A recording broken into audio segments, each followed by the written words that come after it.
Corona बहुत तेज़ी से फैल रहा है, जैसे कि देश में भी बाकी हिस्सों में काफ़ी तेज़ी से फैल रहा है।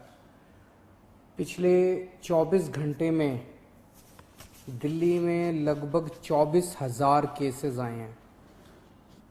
ये रिपोर्ट थोड़ी देर में अभी जारी होगी, जो डेली बुलेटिन जारी होता है। पिछले 24 घंटे में 24,000 केसेस आए हैं। उसके पिछले 24 घंटे में आए थे 19,500 केस। तो आप देख सकते हो कि एक ही दिन के अंदर केसेस 19,500 से बढ़ के 24,000 हो गए हैं। पॉजिटिविटी रेट 24% से ज़्यादा हो गया है। तो स्थिति काफ़ी गंभीर है, चिंताजनक है। अब दिल्ली के अंदर ऑक्सीजन की कमी होने लगी है, रेमडेसिविर की कमी होने लगी है। आज मैंने काफ़ी लंबी एक एक चीज़ के ऊपर मीटिंग ली थी सभी ऑफिसर्स के साथ। तो जो हमारे 3-4 दिन पहले हमारी असेसमेंट थी, चूँकि केसेस बहुत ज़्यादा तेज़ी से बढ़ रहे हैं, इस वजह से इन सारी चीज़ों की कमी भी, जो हमें लगता था कुछ दिन पहले तक की स्थिति ये चीज़ें उचित मात्रा में मौजूद हैं, आज ऑक्सीजन की, रेमडेसिविर की और टोसिलीजुमैब, इन तीनों की कमी नज़र आई। किसी भी हेल्थ इंफ्रास्ट्रक्चर की एक सीमाएं हैं। दिल्ली के अंदर भी सीमित बेड्स हैं, दिल्ली के अंदर भी सीमित आईसीयू के बेड्स हैं। जिस तेज़ी के साथ कोरोना बढ़ रहा है, जाहिर है कि एक सीमा के बाहर आके हर हेल्थ सिस्टम की एक सीमा होती है। तो बेड्स बहुत तेज़ी के साथ,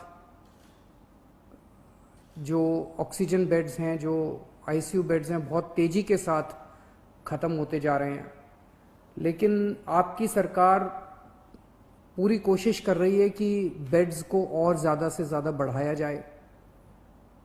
पिछले कुछ दिनों में हमने कई कदम उठाए, जिसकी वजह से बेड्स को काफ़ी ज़्यादा बढ़ाया गया और अभी तक दिल्ली में बेड्स की कमी नहीं होने दी गई।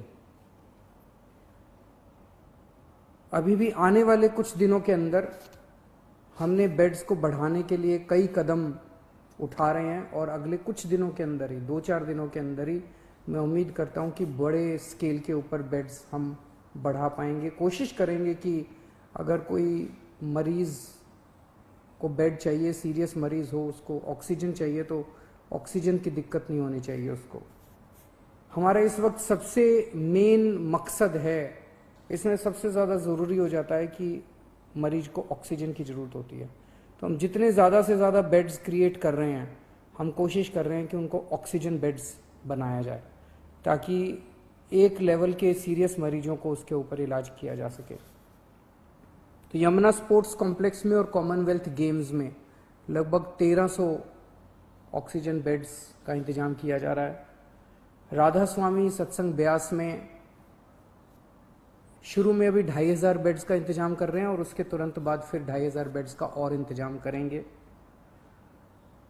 जो अभी कुछ दिन पहले मैं जब आपके सम्मुख आया था, मैंने बताया था कि किस तरह से होटल्स को, बैंक्वेट हॉल्स को हॉस्पिटल्स के साथ अटैच किया जा रहा है।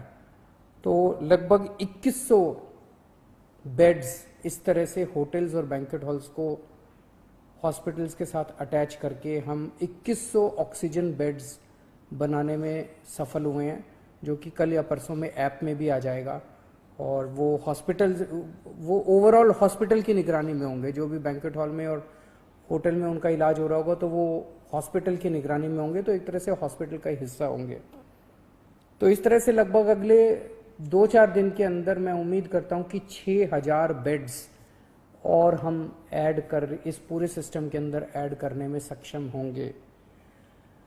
लेकिन जिस तेजी के साथ कोरोना बढ़ रहा है, अभी किसी को नहीं पता इसकी पीक कहाँ पे आएगी। जैसे मैंने बताया, परसों 19,500 थे, कल के केसेस पिछले 24 घंटे के 24,000 आए हैं।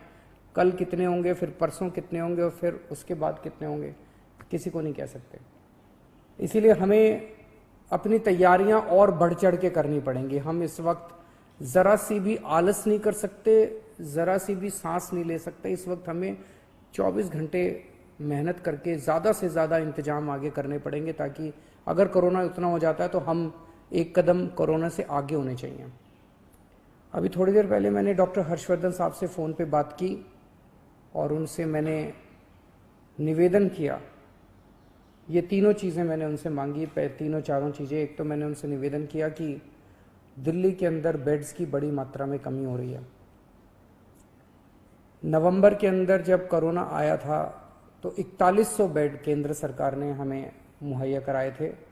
इस वक्त केवल 1800 बेड दिए हैं, जबकि ये वाली वेव पिछले वाली वेव से 3 गुना ज़्यादा घातक। अभी तक उसमें 8500 केस पीक पे आए थे, हम 24,000 पे पहुंच चुके हैं। तो उनसे मैंने निवेदन किया, दिल्ली केंद्र सरकार के लगभग 10,000 बेड्स हैं दिल्ली में, इसमें से कम 50% बेड्स कोरोना के लिए रिजर्व किए जाएं। जैसे अगर मैं बताऊं, जो मेन ऑल इंडिया मेडिकल है उसमें 1162 बेड्स हैं टोटल, उसमें से केवल 23 बेड्स कोरोना के लिए रिजर्व किए गए हैं। सफदरजंग हॉस्पिटल है, उसमें 2900 बेड्स हैं टोटल, उसमें से केवल 204 बेड्स कोरोना के लिए रिजर्व किए गए। तो मेरा एक उनसे निवेदन था कि कम से कम 50% बेड्स कोरोना के लिए अगर रिजर्व किए जाएं तो एकदम से 3-4 हज़ार बेड्स एक्स्ट्रा कोरोना के मरीजों को मिल सकते हैं, और उसी तरह से आईसीयू के अंदर भी बेड्स दिए जाएं। दूसरा, उनको मैंने बताया कि किस तरह से दिल्ली के अंदर ऑक्सीजन की कमी हो रही है, अगर ऑक्सीजन की तुरंत सप्लाई दिल्ली में की जाए, और प्राइवेट हॉस्पिटल्स में आज मुझे बताया गया है कि ज़्यादा कमी हो रही है, तो अगर ऑक्सीजन की सप्लाई तुरंत करवा दी जाए। और तीसरा, मैंने उनको बताया कि रेमडेसिविर और टोसिलिजुमैब की काफ़ी किल्लत हो रही है, अगर वो मुहैया कराई जा सके।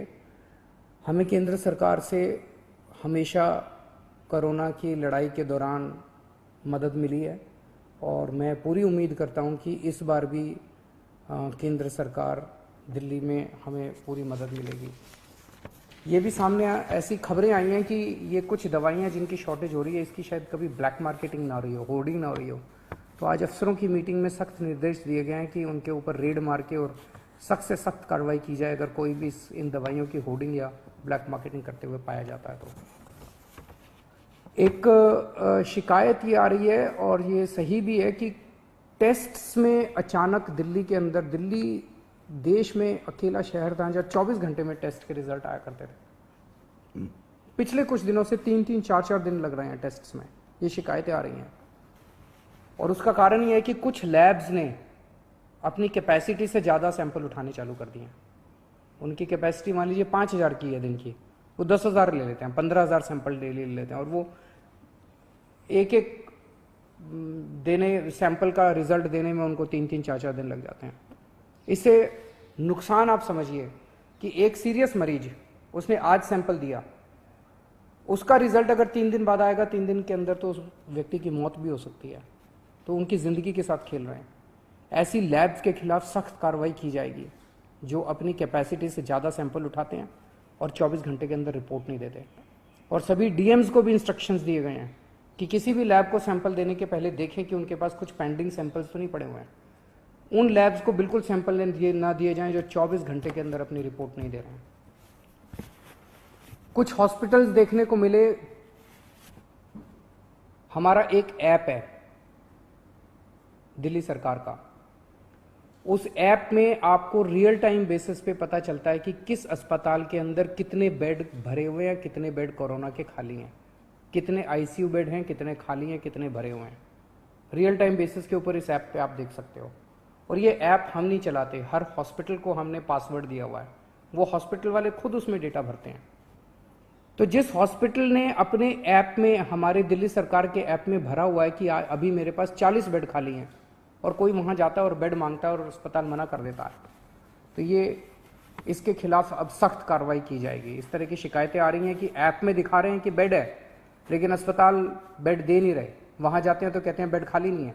ऐसे अस्पतालों के खिलाफ जो गलत जानकारी भर रहे हैं, जो फ़ोन पे ठीक जानकारी नहीं दे रहे हैं, और ऐप में होते हुए भी अगर वो मरीज को बेड नहीं देते हैं, ऐसे अस्पतालों के खिलाफ अब सख्त कार्रवाई की जाएगी।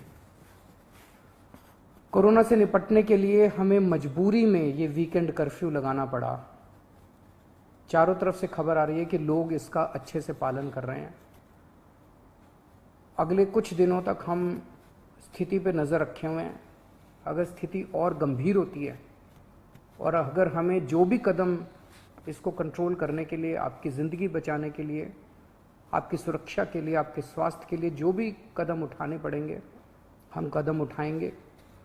और मैं उम्मीद करता हूं कि आज तक जैसे आपने मेरा साथ दिया, हर कदम पे जो भी कदम हमने उठाया आपने साथ दिया, आप इसी तरह से हमारा साथ देते रहेंगे। नमस्कार।